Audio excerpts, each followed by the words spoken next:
I did 6 minutes breath hold in my first class, and that surprised me.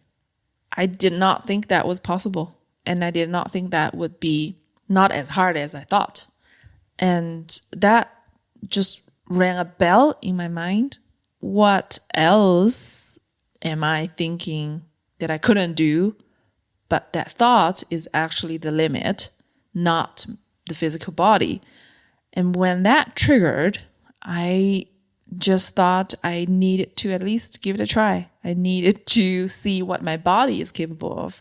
And then I later on found out freediving is really 80% of a mental sport at the beginning. For everything that you can achieve, you don't really need athletic bodies or like a very strong cardio or any kind of complicated technical training. You can achieve a lot by just changing your mindset. If you think that's easy, if you think you can do it, you can do it. And that was almost like discovering some kind of superpower that I didn't know I had.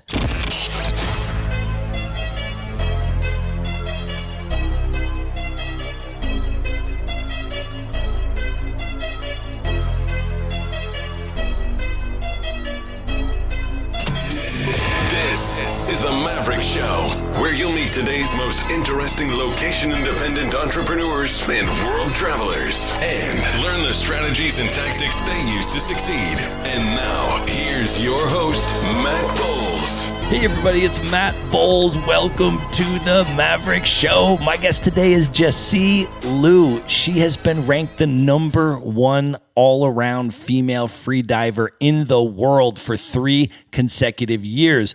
Originally from China, she holds a PhD in clinical pharmacology and is now a digital nomad who has been to over 40 countries.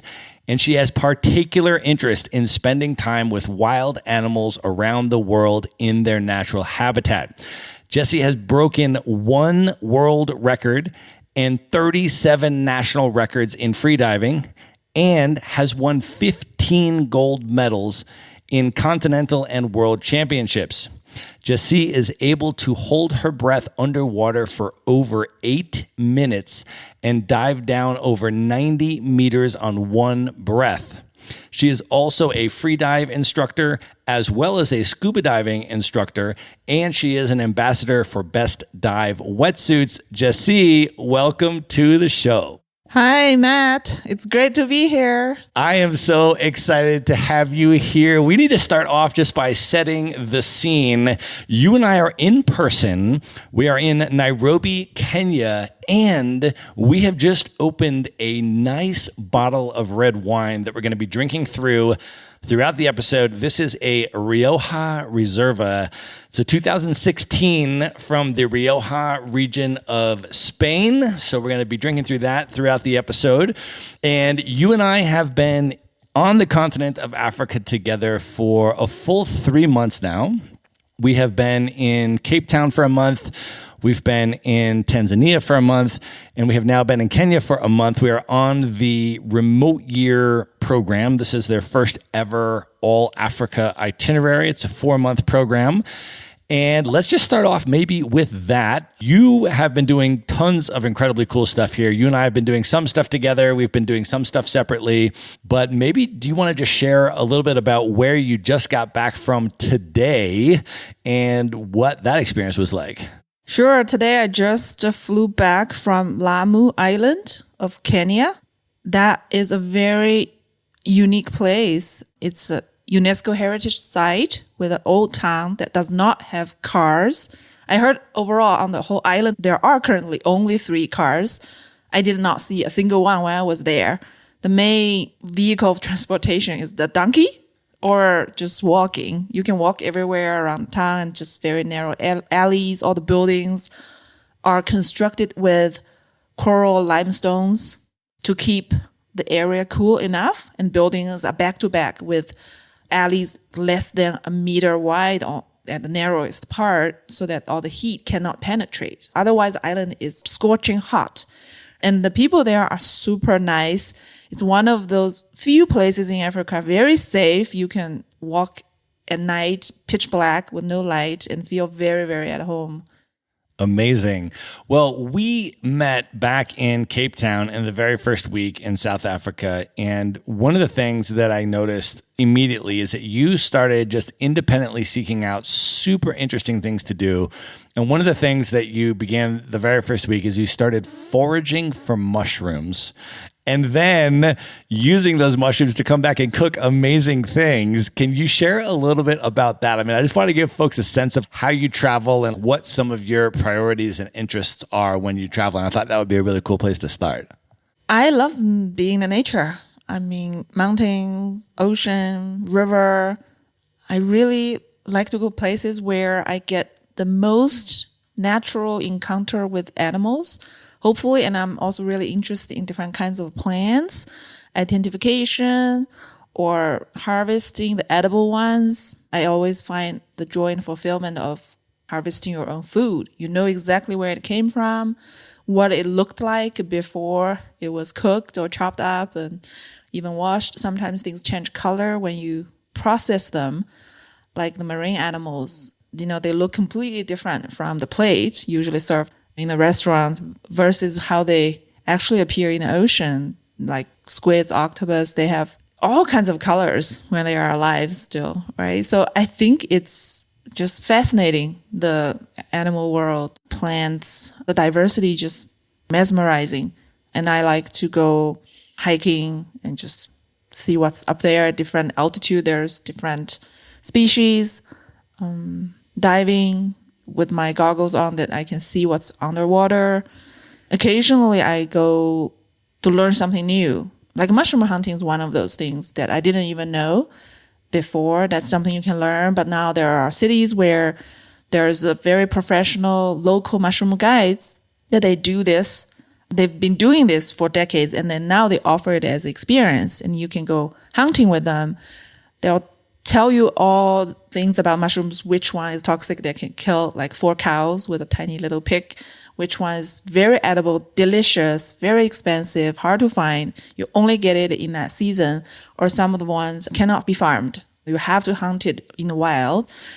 And then you cook them after you spend like a couple hours of harvesting, and you have literally from the forest to the plate in the forest on that same trip.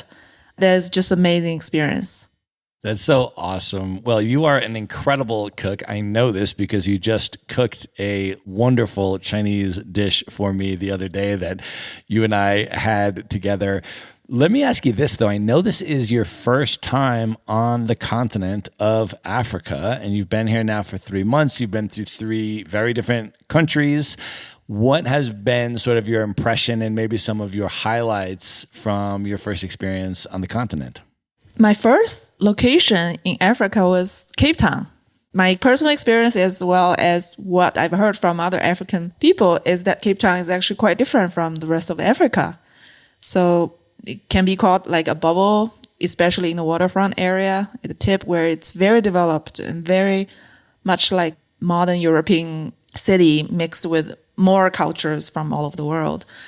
I liked it for the convenience of living and the great weather and the animals there, ocean, as well as penguins, the birds.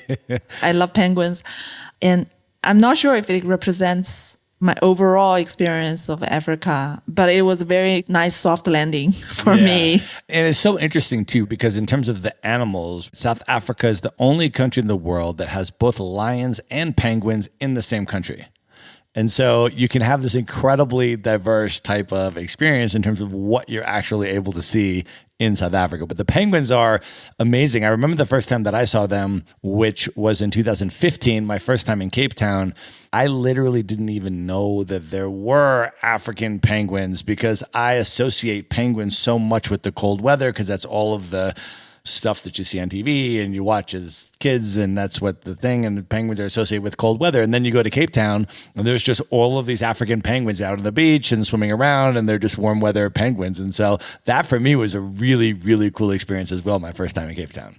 Yes, I had a really, really great time just observing the penguins. And there is a penguin rescue center called Sankob. And then they're basically a government funded or at least subsidized penguin hospital, so that the season there's not enough food in the ocean for the penguin whole colony, then the moms and dad will abandon their eggs or their newborn chicks and then move the colony to another location. And then they would get 200 penguins in 1 month, and the hospital takes care of them, raise them, and rears all the chicks until they are healthy, full grown, with good feather conditions before they can be released into the wild. Right now, the African penguins are declining in population, which is kind of sad. I don't remember the exact number, but it seems to be less than 10% of what it used to be in the wild. Then the noise that's happening in the harbor construction or these new, bigger, louder vehicles for transportation coming into the port seems to not be helping the penguin population over there. And that Sandcop Center is actually doing really good research on how those things are affecting these animals, because they are, I guess, inhabitable area, and then they depend on the food of the sardines that come, right? It's really, really limited in the temperature and everything. So I'm actually planning on going back there to do a little bit of volunteering program next year, and just to learn more about those birds. And I know you are also planning an incredible trip for next summer in East Africa. You're going to come back. Can you share a little bit about that trip? Because I had never heard of this. You did this incredible amount of research, because I know you really focus on having incredible experiences with animals, and that's a really high priority for you when you travel. And so you did this incredible amount of research. And can you share a little bit about, just for other folks like me that have never heard of this opportunity, what you are planning to do in East Africa next summer? I signed up for a horse riding safari across Masai Mara in Kenya during the migration season, where millions of wildebeest and zebras are on their way migrating from Serengeti northward, crossing rivers to get into Masai Mara, where they can grass fresher, more abundant grass. Then they need to cross Mara River, where there are hundreds of hungry Nile crocs waiting at the riverbank for the herd to cross. And that's a buildup that takes weeks to happen. And then a crowd of migrating animals just becomes so big that they have to cross. And that's an action that I saw on some documentary films a long time ago. It just completely took my breath away. Even though the trips that I sign up for, anyone signs up for, usually will say these kind of encounters is not a guarantee. It's just a matter of how many days you are spending in the park and how often you go there. People might have to go back a couple of times to really witness it. But still, just being in the vicinity of millions of those wild animals and knowing that they are moving on the go, it's going to be a very exciting experience. And I'm really looking forward to that. And you are going to be on horseback as opposed to in a Jeep, which is the normal thing that I have done when I've gone on a safari, right? I'm in a Jeep and you're driving around and they kind of take you up and you take pictures of the animals. You're actually going to be on horseback riding through with the animals, basically, right? Yes, I really, really wanted to do it on horseback. Before I came to Africa, I knew there are a lot of Jeep tours or the safari van tours from my experience in the ocean of how I encounter marine animals. I was a scuba diver before, and then I was a free diver. I could tell there's a huge difference between these two ways of entering the animal's environment. Anything that brings noise seems foreign. It's going to make animals a bit more alert. Or for fish, for that matter, they may just not like the noise of the bubbles, and they will keep distance. They are not going to accept you in their home area. And I just intuitively think that's the same way between these different ways of doing safaris. But humans can be prey for larger animals in those areas. If people go in there walking, perhaps, well, for one thing is you move too slow. The second is really how much stuff can you carry with you. I know people who have done polar trekking with manpower only and dragging the whole supply of their trip on a sled and still managed to get to the North Pole, South Pole, and for many, many days. But if you add these predatory animals, hungry things in Africa, I don't think that would work very well for them. And horse riding is a way where you are kind of being with the animals. And generally, animals do respect the other animals to a certain extent, unless if they are like extremely hungry, and then normally they would only go for the weaker ones or the young ones in hunting. So I was riding horse before with cows and sheep, and I think that being on the horse gives you a certain level of safety as well. But of course, we'll have professional guides with rifles and things just in case if things go wrong. Always good to have a backup plan. Jesse, I want to talk a little bit now about your backstory and give folks a little sense of your journey and basically how you got to the place that you were today. And I would love to start all the way back. Can you share a little bit about your experience growing up in China, where you grew up and some of the cultural context and what that experience was like? I grew up in a mid-sized city in China. I say mid-sized, but being China, it still has 3 million people. Exactly. Yeah, it was kind of like on the border of this city where my particular home is. It's about 30 minutes bike ride if I need to go to the farmlands. And it's about 20 minutes bus ride into the city center. And I just remember a few of my favorite experiences when I was a kid was my mom took me to the farmland and we brought a few strings, just simple clothing sewing strings, nothing else. And then we went to the farmland. We had a plastic bag and then we just took off like a tree branch and caught like a little frog or a snail from the river. And you just tie the string on that with the branch, then go to the watering duct where you can then start fishing for crawfish that lives in the holes in the mud between the farm, the crop lands. And in the irrigation channels, we were just there and just fishing for these little red crawfish. They come out with a little clam and then they will hold on to the string, hold on to the food. And you can just lift them out of water and then catch them by hand, put them into the bag. So 2 hours, we'll get a full bag of food. It's almost the basic version of seafood. It's more tasty than the shrimp, but it's not as great and fascinating as lobsters, but it has a similar taste. We go home, wash them, and then cook them. I just probably started these harvesting and nature-related habits from that time on. I already started having these joyful moments in life, put a seed in me. And we also did insect stuff. There's like small like crickets you can catch, and then you can make the males fight in a jug and see who wins.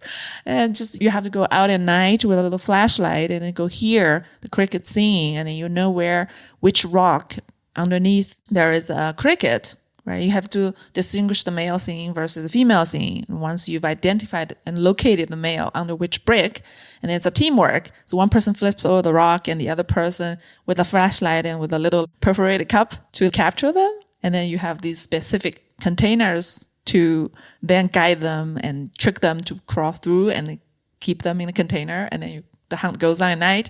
So those are my favorite childhood kind of nature-related activities.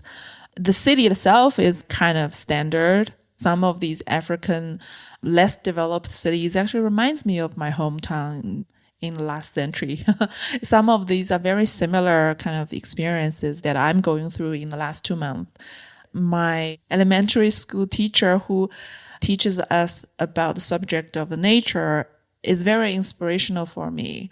And every class, she would not talk about stuff on the textbook. She would just come into the school and start talking about a trip she went on to the rural area, the things she talked about with the farmers there, the unique food they ate at this farm. You could not find it anywhere else.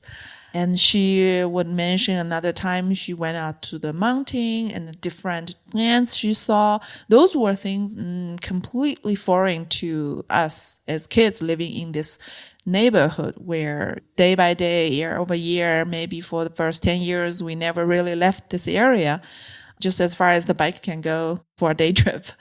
And hearing about what existed outside of our familiar neighborhood was the reason I think I chose to study biology after my basic education. And I just did biological science for my college. Can you talk about where you went to college? Because I know you did move to the big city and you really got the large urban experience eventually. And I'm also curious because one of the things that you and I bonded over very early is that we both were very impacted and influenced by hip hop culture. And I'm wondering if you can share with folks how you discovered hip hop in China and what that was like for you and what hip hop meant to you at that time in your life. In China, it's quite well known that the college entrance exam is extremely, extremely competitive. It's about 1 in 40 applicants in my province who can get into a decent college. And there's more secondary options, but they are considered maybe more technical, or you would become a teacher after.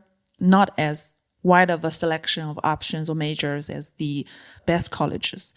And we studied all day during the 3 years of high school, pretty much. We had endless homeworks, to put it a simple way. I remember I was just doing homeworks in between my class breaks, during lunch break, and just hoping that I would not take my homework home, because when I'm home, I wanted to do something else.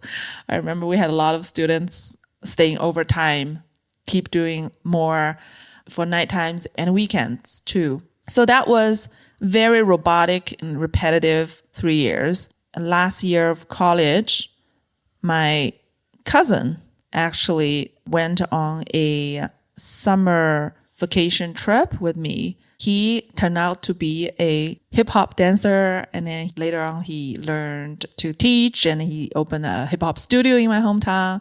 And it was the last year of high school when I suddenly saw something that's different from what we were doing every day in school with textbooks and exams.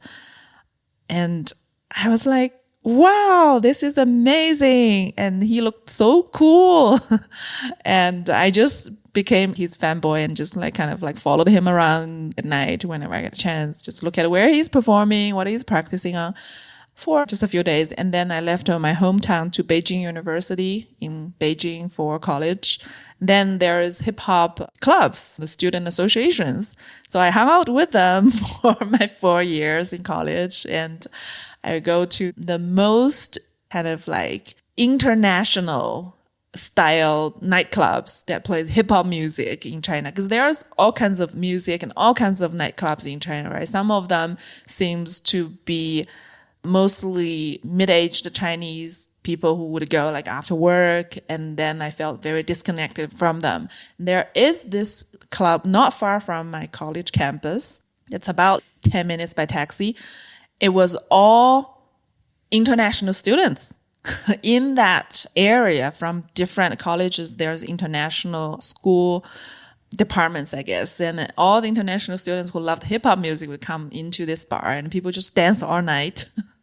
I would go there almost every Thursday for like a year and a half.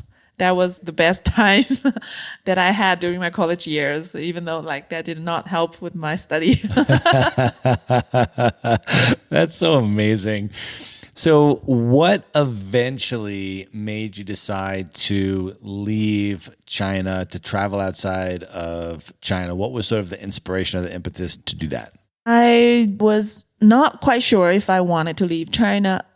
I think my family had a really strong emphasis on me about education, how important it is that you should go to the best college. So I did that. Then there was no guidance from my family. It's almost like that was the holy grail from my grandparents. If you did that, life is over. You're fine. Nothing else you need to worry about. So I'm sure I was goofing around in college. But with that said, my school was very, very competitive still. And if we failed 2 major courses in our curriculum, we will be sent back home. So that was going to be very humiliating. So I was still pulling lots of all nights just to make sure my grades are still good enough. I didn't know what I want to do until the third year, second semester. And I did some internship in the graduate school situation in China. I went there, checked it out, what it is like. I did not like it. And then I was like, oops, I don't know what I'm going to work on. I have no options. How about applying for a scholarship and go to America? And you did, and you got there, and you did your PhD in the United States. Yes, I did. Yeah, honestly, I was definitely not well prepared for that trip or for that whole education, to be honest. I had probably just 2 months to get ready for my application, get my TOEFL GRE test. By the time, I didn't even speak English. I could manage some written exams, just get some decent score, but I couldn't talk. And I didn't know where I was applying to. I just checked the historical record, which school accepted most Chinese students from my college, and didn't have extremely high entry bar level. And I just applied and I got for scholarship offer. I was like, okay, taking it, I'm going. And then happily I go. And with 2 suitcases, $200, landed in Indianapolis. And then I trying to orientate myself. I just remember from my dorm, if I walked 15 minutes in every direction, make a circle with that radius, I could only reach 1 Subway, 1 McDonald's, and that's it. And I don't know how to drive a car. I don't have money for a car, to be honest. And it was coming into a winter season, right? So that took a whole lot of adjusting too from being in the capital city in China. Wow. And then you were there for a number of years, obviously, because you did your PhD and that was your base, but you also started to travel from Indianapolis. Can you talk a little bit about those travel experiences and how you initially discovered scuba diving?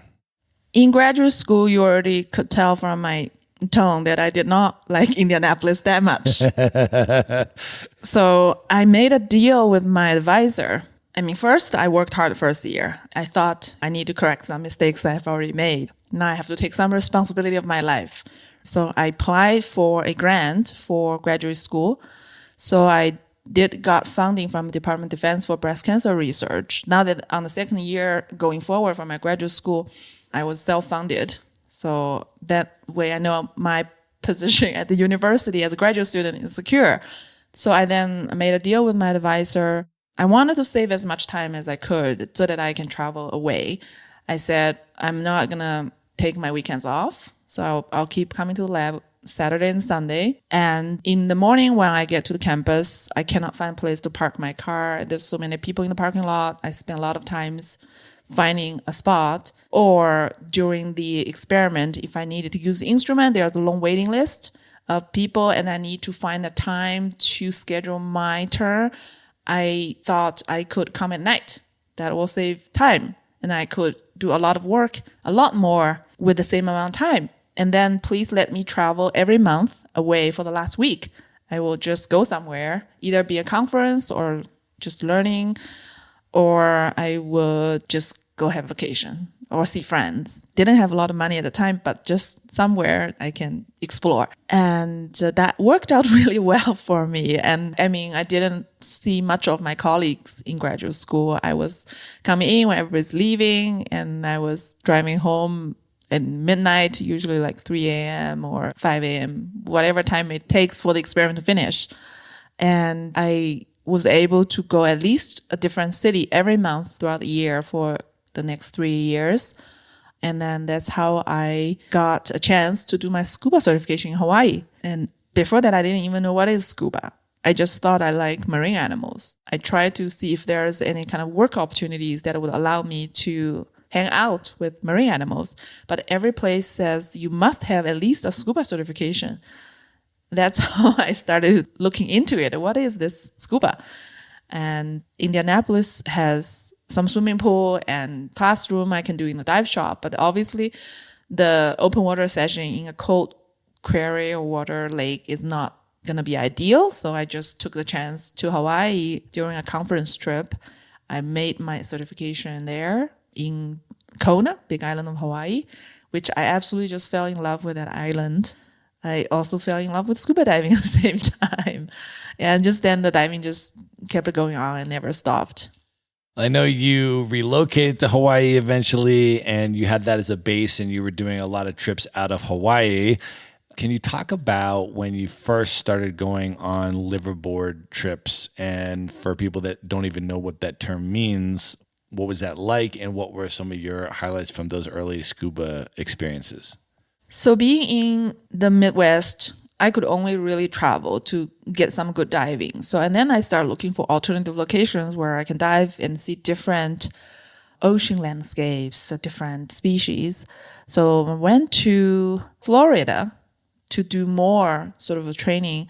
I did advanced course in West Palm Beach. So I saw different animals and I knew there's more diving around Miami area. So right after I graduated, I took an internship at University of Miami. I did some diving locally. I joined their local dive club.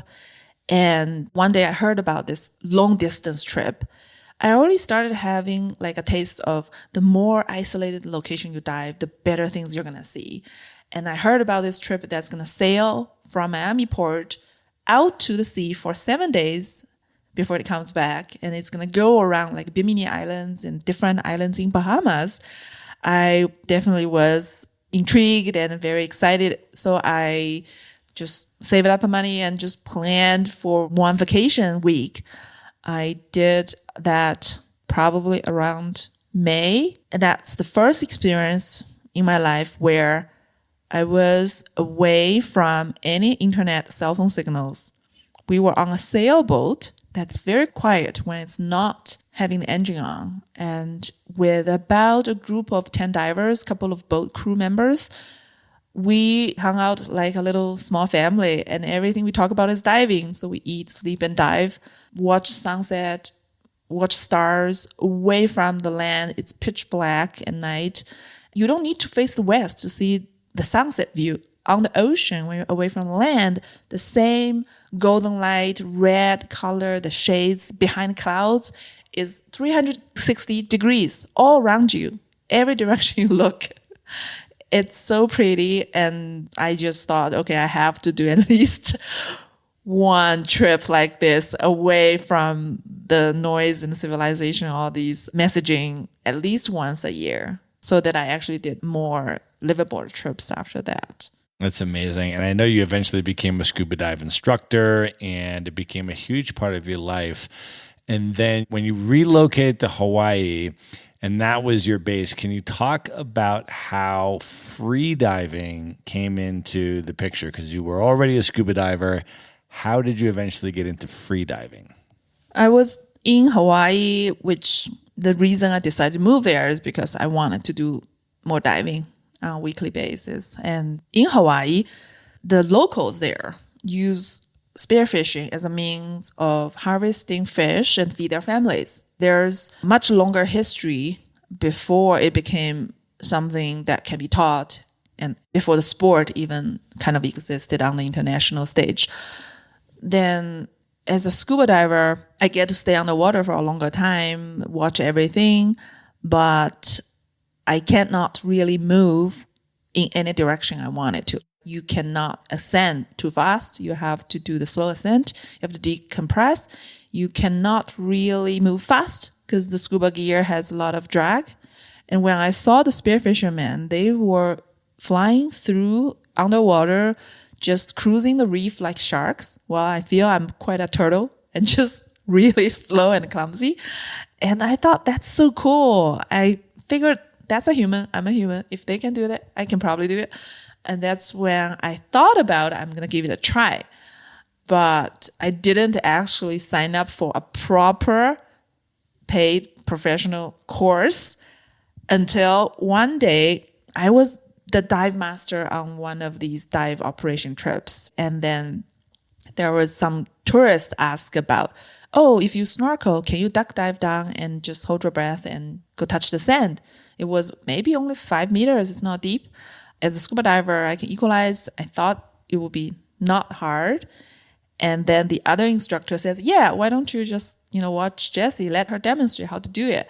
And I was struggling, not going anywhere. I was just fluttering my fins and just using my arms like all kinds of ways. I'm just not going down, not leaving the surface. I felt that was quite embarrassing as a professional. So at least I needed to learn how to do it properly with the proper technique. So as a child, when I first learned how to swim, just by accident, I was already doing a form of freediving. I didn't even know what I was doing, was just exhale, right? Just completely empty your lungs, and then you would sink, and then you would go to the bottom of the pool for a little while, and you come up. So that is already a form of freediving. So in the ocean, I could do that too, but that's not safe. So you're going down without the air that carries oxygen to last, to support your energy, and then there's no buoyancy and you are heavy. You will naturally sink. You have to fight against gravity to come back to the surface. And then I just knew whatever I was doing was incorrect. So I just started searching for a course and I signed up for a free diving class through the University of Hawaii in their scientific diving program. Yeah, that's how I started to do the free diving sport. And then what was your process from that class where you learned the basics and you learned the basic techniques and you were able to do the basic stuff along with the other people that were in your class? From there, what was your trajectory to competing in international competitions and taking the sport really seriously? I did 6 minutes breath hold in my first class, and that surprised me. I did not think that was possible, and I did not think that would be not as hard as I thought. And that just rang a bell in my mind. What else am I thinking that I couldn't do? But that thought is actually the limit, not the physical body. And when that triggered, I just thought I needed to at least give it a try. I needed to see what my body is capable of. And then I later on found out freediving is really 80% of a mental sport at the beginning. For everything that you can achieve, you don't really need athletic bodies or like a very strong cardio or any kind of complicated technical training. You can achieve a lot by just changing your mindset. If you think that's easy, if you think you can do it, you can do it.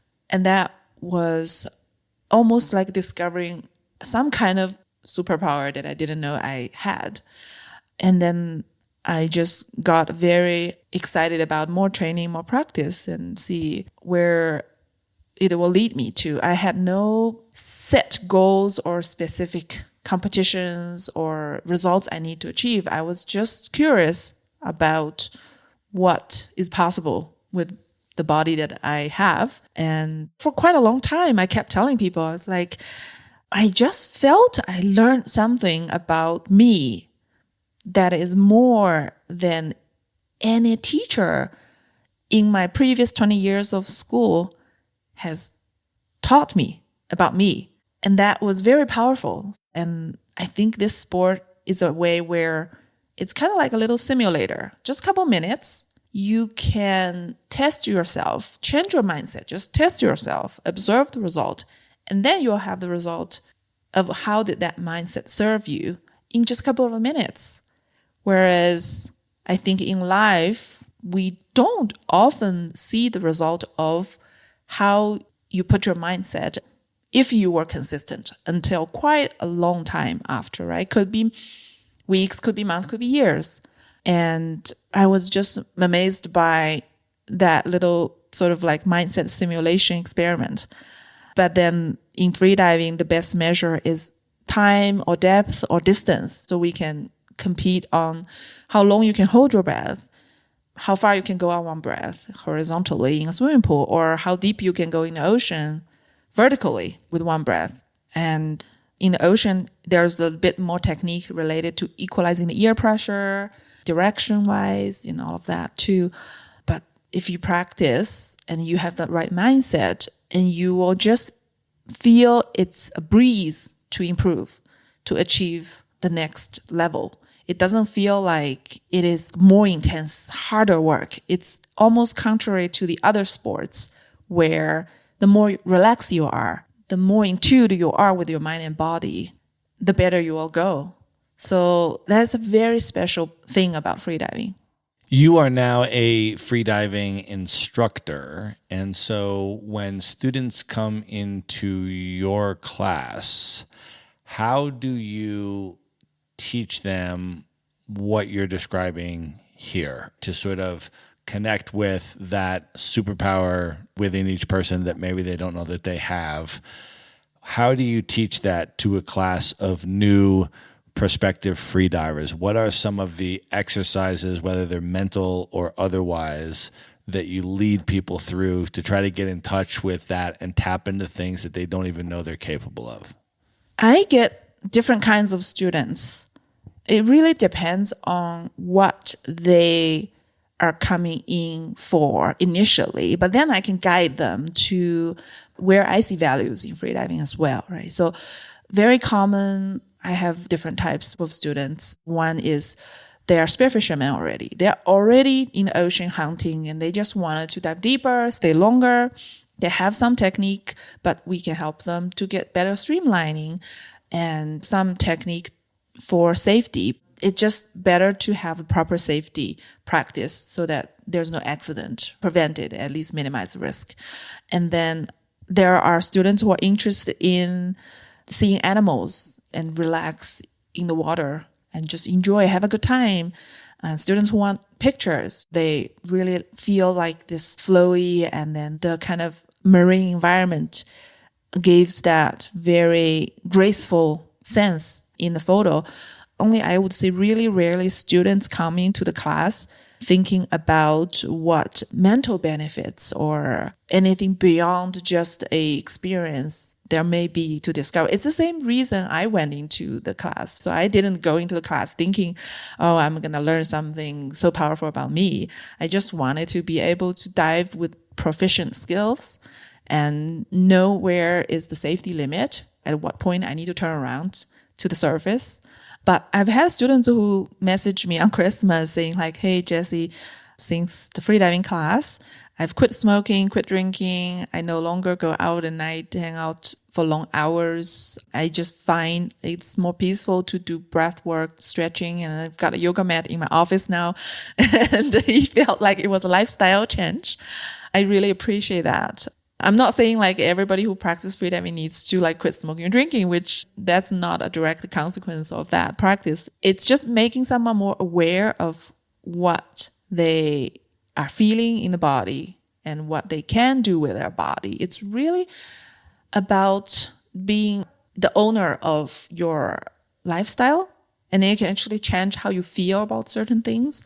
A simple example, holding breath, naturally you feel suffocating, right? Naturally it doesn't feel good. But if you relax into it, if you mentally just take a back seat and be an observer, and suddenly what you thought was uncomfortable is no longer uncomfortable and just feels pleasant and familiar sometimes and easy. And therefore, a lot of the things we find hard in life may not be actually hard except for the thought actually you put on it yourself. So it kind of links to the other, from breath hold practice, links to the other lifestyle things as well. And I really like to teach students on individual levels. So I used to do these group classes where it was more like a standard curriculum and you do skills A, B, C, D, E, F, G, and you finish this quiz, and then we give you a certification card. I did that for about 2.5 years, and I just realized I don't get as good of a thrill out of seeing the change in my student other than they get certified. And I feel more connected with students on an individual level to know what they need. So then now I pretty much only do one-to-one private coaching classes. And right now I have a student who is very special to my heart, and he read about my teaching philosophy and he reached out to me. He called me. He says, I'm 82 years old. I have terminal cancer. Don't worry about that, but I just really enjoy free diving and I'm not very good at it. I can't hold my breath very long, but the best sensation I ever felt in my life is when I'm underwater holding my breath and being weightless. And I just wanted to be able to experience more of that in my life. Could you help me with that? And ever since, I've just been doing weekly or monthly touch base with him whenever I have time. And he's feeling good. And then we would do some exercise online. And then I met up with him in Hawaii as well. We did some ocean training together, got some better gear, fixed some details in the wetsuit, and got him best dive wetsuit as well. And we're still in conversation, and he is getting better and having better results. And I've taught students also at different age groups, probably like between 12 and 70s, right? But he is the most senior students I have so far, but he is looking for exactly what I really want to teach. That's why I feel there's a special connection there. That's so amazing.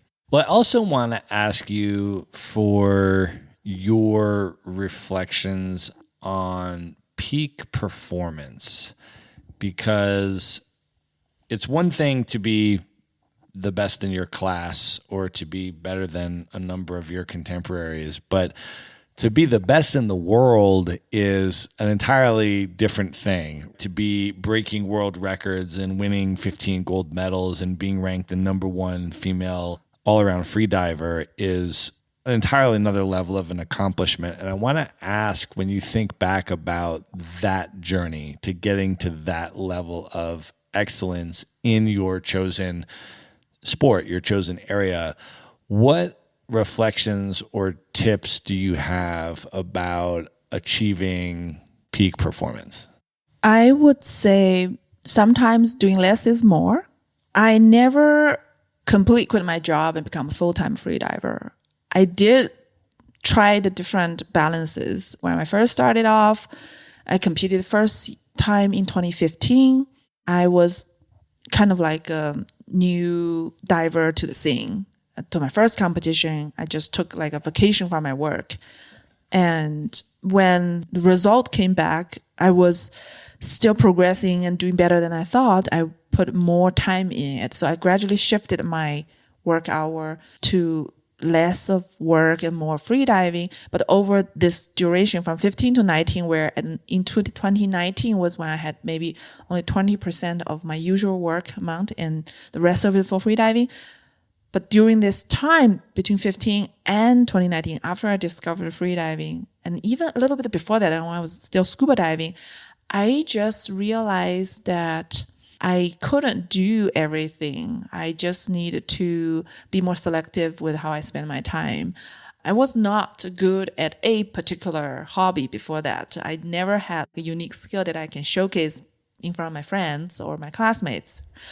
And I just realized, okay, I would really like to try, if I committed to one thing, one hobby, and if I just streamline my efforts and my time and energy, what would happen? So that, I think, just landed on diving. And coincidentally, freediving came into my world. And coincidentally, I started doing competitions before most of people from my country were actually competing. There were a few, but not a lot. So that's how everything kind of just linked together. I remember that my lifestyle was very simple, but so smooth and peaceful. I would just do my work and I would do my day of routine of stretching and do my training and think about diving, talk to friends about diving. And I felt very good during those times. I did not have other social obligations or other things on the plate, even though I'm still interested in many other things, which I'm starting to pick back up and learn other skills. I just really enjoyed that focus, those years of just being very focused and committed. Even though I wasn't training very, very hard like a professional athlete, because I had almost full-time job when I started, I was always needed to balance my work. And I was living alone in Hawaii, so I did not have a support system. So I was managing my day-to-day living situation. Everything involves in survival on island as well. Then, even with that, I felt like I was just like a part-time freediver. I was able to achieve these results because I think I wasn't distracted. I was paying attention to all these details. But towards maybe more at the peak performance level, stress is a huge factor. And before you really deal with it, first time you actually don't recognize or don't even know that you are currently being affected by stress for that peak performance, right? It's just the goal in your mind that is actually holding you back. And it's almost like you don't know what you don't know. But once you've experienced it, then you recognize all these signs and you know when to take a step back and not overtrain or overwork. As I said, freediving is a hugely mental sport. If your mindset is not in the right place, then the performance will not be good. So it is a very, very interesting experiment on that spectrum of a mind to go through these elite competitions and see how you feel and what your result will be, and then adjust after that. I think sometimes it's hard to be theoretical about it and learn upfront and try to avoid all the mistakes. It's almost like you have to just do it and then make the mistake and then hopefully don't hurt yourself and just do it in the proper way and have proper safety and progressively do it. And then you know what to do next time and do it better.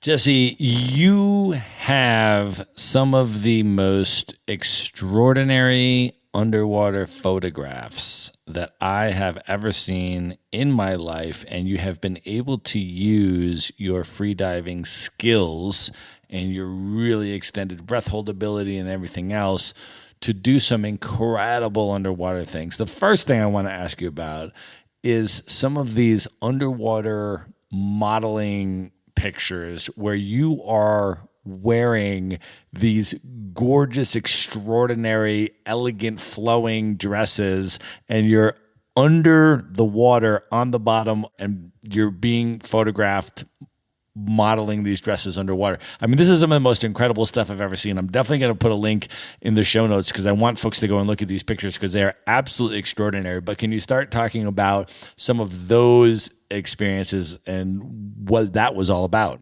I would say underwater modeling with dresses is probably harder than competitive freediving.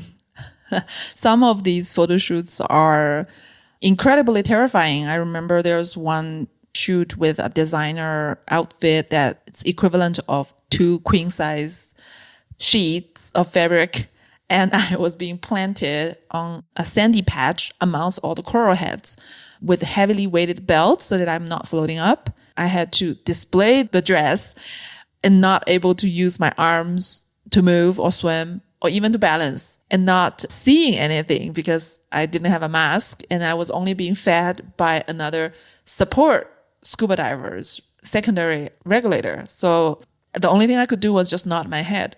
If I was feeling okay, I nod my head. If I was not feeling okay, I nod my head. If I need oxygen, I nod my head. If I don't want oxygen anymore, I nod my head. This picture, though, is absolutely unbelievable. And they know that you can hold your breath for up to 8 minutes. And so they know that you can model the dress and stay there. But you're saying that when you do it like that and you don't have any goggles on and you don't have a mask or anything else, you can't even see, you lose your sensory perception about what's around you when you're actually in that moment. Yeah, the eyes cannot focus being naked in the water. You can see shapes. In that shoot, there were about 20, 30 reef sharks surrounding me all the time. I can see shapes moving. I cannot see any person or any gesture or anybody's face. And I just pretty much see blur. And then they want to make sure they were putting someone in that position that that person's not going to panic underwater. And it was a completely very vulnerable position of loss of total control, right? So everything is totally dependent on the people around me. I think that's harder than competitive freediving. Yeah, it's unbelievable. I mean, this is one of the most extraordinary pictures I've ever seen because you have sharks swimming around you and you are in this enormous, flowing, elegant dress and you appear to be just standing there on the bottom of the ocean wearing this amazing dress with sharks swimming around you. but you're saying sort of behind the scenes, you obviously have no oxygen, so you can't breathe. You're holding your breath. And you can't see and you have no sensory sort of experience. And so you're just standing there. So that is absolutely remarkable. But people have to see this picture. So we are going to put a link up in the show notes to this. But you've done some other ones as well. There was one where you were underneath the water on the bottom of the ocean as well. And you're playing an instrument and you're in a different dress. Can you explain what that one was? That was a photo shoot I did with my good friend, underwater photographer, videographer, Ping. We wanted to showcase some Chinese element in the photo shoot. At the time, in 2016, when we did that shoot, there were only Western dresses, wedding dresses, things like that underwater. And we thought it would be fun to stage a Chinese background with something unique. So we shipped a string instrument called zhen from China, and then the traditional Chinese woman's dress. We were in Rainbow River in Florida with some currents so that the dress and my hair would flow. There's just the two of us. We were thinking about how could we make it look nice and beautiful. It was so difficult to actually make the instrument and me in the right position at the same time because the current was strong, pushing everything. So we had to brainstorm, and we found some fishing line and we tied weights on the bottom of the fishing line. So we were letting this instrument float mid-water, stationary, while I swim up current and go underwater and then drift with the current across the bottom with a riverbed that's like a big grassy field. And then as I'm drifting over this instrument, I've got 1.5 seconds to pose this shoot in that position before I'm drifting away from the instrument. And then we did that just multiple times until we got it right. That is unbelievable. These pictures are completely insane. I've literally never seen anything like this. All right, we are going to pause here and call that the end of part 1. And by the way, folks, if you're interested in learning more about the remote year program that Jessie and I are currently traveling on, I'm going to put a link in the show notes. And if you've been listening to recent Maverick Show episodes, you know Dr. April Andel, you know Alondo Brewington, you know Tamer Abiyu, and they're all traveling together with me and Jessie on this remote year program. None of us knew each other before the trip. We all know each other very well now, and that's what remote year does. They put together itineraries that are either 4 months or 12 months, and then they bring a community together. We've got about 25 location-independent professionals in our community, and then you travel the world together. You live in a different city each month. And so if that sounds interesting to you, I'm going to put a link in the show notes that will give you a $100 credit towards your first remote year program if you use the link in the show notes. That is going to be there, as well as links to everything else that we have discussed and mentioned in this episode. It'll all be at one place. Just go to themaverickshow.com and go to the show notes for this episode. And please remember to subscribe to the podcast and tune in next week to hear the conclusion of my interview with Jessie Liu. Good night, everybody. Be sure to visit the show notes page at themaverickshow.com for direct links to all the books, people, and resources mentioned in this episode. You'll find all that and much more at themaverickshow.com. Learn how Maverick Investor Group can help you buy cash flowing rental properties in the best U.S. real estate markets, regardless of where you live. Schedule a free phone consult today at themaverickshow.com/consult. Now you can buy rental properties with tenants and local property management in place, so you don't have to be a landlord or a rehabber. To get your questions answered and discuss how Maverick Investor Group can help you meet your real estate investing goals, schedule your free phone consult today at themaverickshow.com/consult. If you like podcasts, you will love audiobooks, and you can get your first one for free at themaverickshow.com/audiobook. Whether you want the latest best-selling novels or books on investing, business, or travel, try your first audiobook for free at themaverickshow.com/audiobook.